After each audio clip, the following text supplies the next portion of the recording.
Okay, I was talking about this gear being too fast on the turret, turning left and right.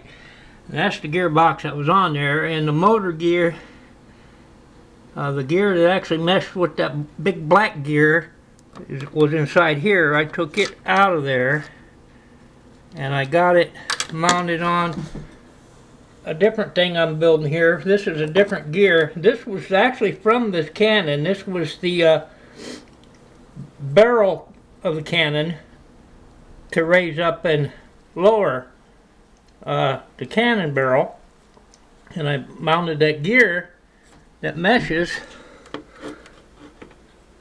with the black gear right there, and I'm making this bracket, and it'll go